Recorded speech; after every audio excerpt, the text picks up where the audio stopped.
UP के कौशाम्बी में Samajwadi party की जनसभा आयोजित की गई, जिसमें भारी भीड़ इकट्ठा हुई।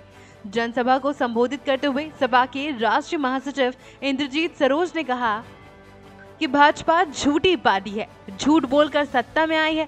आज महंगाई अपने चरम पर है, लोगों को रोजगार भी नहीं दिया और देश की चीजों को बेचने का काम किया है सरकार ने। उन्होंने कहा कि भाजपा सरकार में किसान मर रहे हैं और डीजल और पेट्रोल के दाम 100 का आंकड़ा पार कर चुके हैं।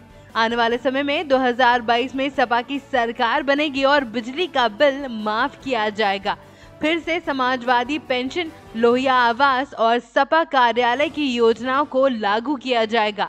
रैली में भारी भीड़ देखकर विरोधी पार्टियों की नींद उड़ गई है। देखिए, डिप्टी सीएम जी के दिल से पूछिए जरा। डिप्टी सीएम साहब तो सीएम बनना चाहते थे, लेकिन अमित शाह ने लखनऊ में आकर के कह दिया कि 22 के मुख्यमंत्री योगी आदित्यनाथ ही होंगे, तो डिप्टी सीएम साहब का क्या होगा? अपनी तो जैसे तैसे कट जाएगी।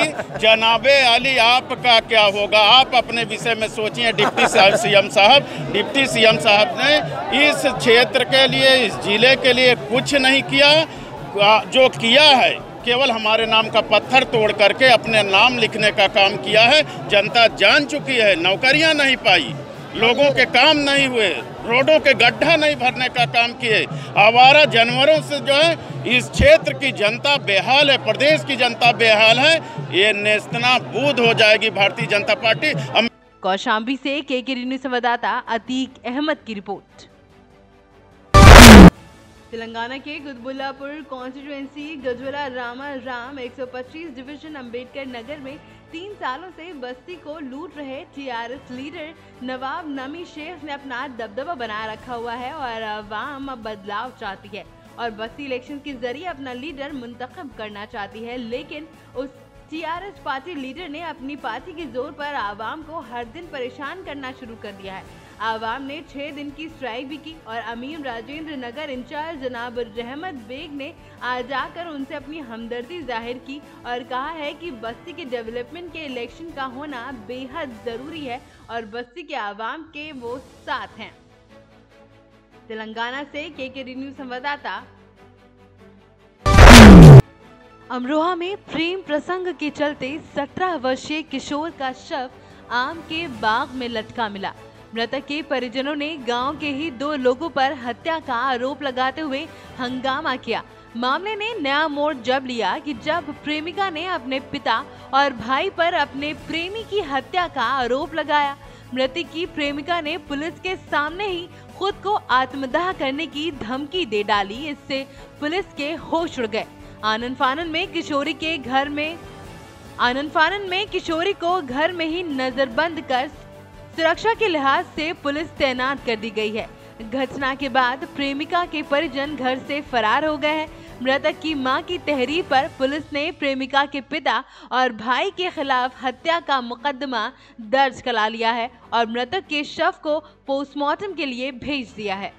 कुछ ही मामला नहीं है, जबरदस्त किस्सा हमारे जुम्मे होना चाह रहा है और जहाँ से लगा लोग आके मेरे भैया को ये 3 जने, तीनों ने मारा सांझ के टाइम, पूरा जान से मार दो।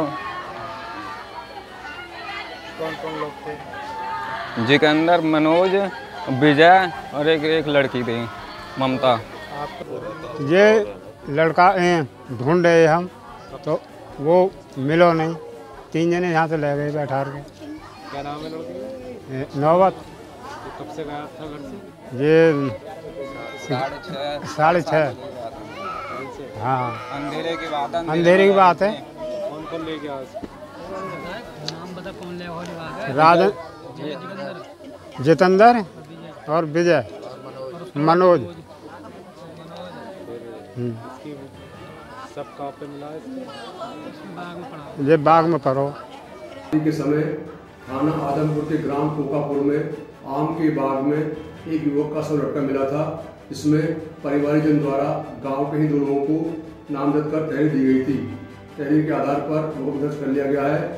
अभी गिरफ्तारी हेतु टीम गठित कर दी गई है, शीघ्र गिरफ्तारी की जाएगी। अमरोहा से के न्यूज़ संवाददाता रवि कुमार की रिपोर्ट। आगरा के तहसील एतमादपुर के कस्बा बरहन में डीएपी की बहुत बड़ी किल्लत होने के कारण आज सुबह से ही लंबी लाइन लग गई। जैसे कि इस समय आलू की गड़ाई का काम चल रहा है, जिसके कारण डीएपी की कमी के कारण किसानों को डीएपी नहीं मिल पा रही, जिसके चलते आज सहकारी क्रय विक्रय सेंटर पर सुबह से ही सैकड़ों की संख्या में लोग आ गए और भीड़ लग गई। सड़क पर जाम लग गया। मौके पर आई पुलिस ने मोर्चा संभाला। आगरा से केकेडी न्यूज संवाददाता राम सेवक की रिपोर्ट। आगरा से केकेडी न्यूज संवाददाता राम सेवक ढाकरे की रिपोर्ट। यूपी के झांसी में 250 साल से ज्यादा प्राचीन महालक्ष्मी मंदिर में लोगों की सुख शांति समृद्धि के लिए महाआरती का आयोजन किया गया। मुरली मनोहर मंदिर बड़ा बाजार से महानगर धर्माचार्य हरिओम पाठक, वसंत गोलवाल समेत कई अनेक धर्माचार्यों की अगुवाई में समृद्धि शोभा यात्रा का शुभारंभ किया गया। शुभ यात्रा में बैंड बाजा और डीजे की धुन पर हजारों की संख्या में उत्साही श्रद्धालु महालक्ष्मी जी के जयकारे लगाते हुए और डांस करते हुए आगे बढ़ते रहे। शोभा यात्रा का नगर वासियों ने जगह जगह भव्य स्वागत किया और महिलाओं ने घरों की छतों से श्रद्धालुओं पर पुष्प वर्षा की। शहर के कम लोग जानते थे। इस ही मंदिर के नाम पर लक्ष्मी तालाब है, इस ही मंदिर के नाम पर लक्ष्मी गेट है, लेकिन देखने में ये आता था कि शहर की 7-8 लाख की आबादी में कुल 5% लोग इस मंदिर में आते थे। चूँकि ये मंदिर लगभग 300 वर्ष पुराना और ASI के अधीन है, पुरातत्व के अधीन है ये मंदिर, तो यहाँ पर लोगों का आना जाना कम होता था।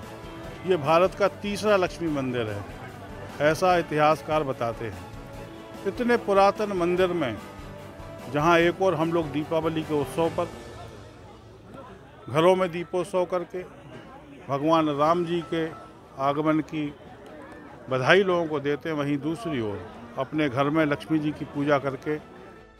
झांसी से केकेडी न्यूज संवाददाता वासु हसन की रिपोर्ट। बहराइच में बुधवार शाम 4 बजे महीपुरवा में पटाखा बाजार में भीषण आग लग गई। देखते ही देखते सब कुछ राख हो गया। जनहानि का कोई भी नुकसान नहीं हुआ है। सीओ नानपारा जंग बहादुर यादव ने बताया कि महीपुरवा कस्बे में दूर गैर आबादी क्षेत्र में 20 दुकानों की अनुमति दी गई थी। 3 और 4 नवंबर को इन दुकानों को लगाने की अनुमति दी गई थी, जिसमें कि 3 नवंबर को बुधवार शाम 4 बजे पटाखा बाजार में एक खरीदार द्वारा पटाखा खरीदकर वहीं चेक करने लगा और उसकी चिंगारी से ये आग लग गई। आग से सब कुछ जलकर राख हो गया। जो व्यापारी थे उनका सारा सामान जलकर राख हो गया, जिससे उन्हें भारी नुकसान का सामना करना पड़ा। किसको थाना मोतीपुर के मीपुरवा कस्बे से बाहर गैर आबादी क्षेत्र में लगभग 20 दुकानों पटाखों की दुकानों को अस्थायी रूप से दिनांक 3 और 4 तारीख हेतु अनुमति दी गई थी।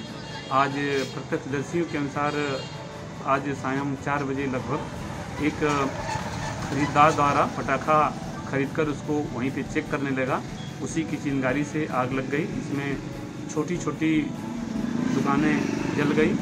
मौके पे कोई जनहानि नहीं हुई है और स्थिति सामान्य है। बहराइच से केकेडी न्यूज संवाददाता अजमल शाह की रिपोर्ट।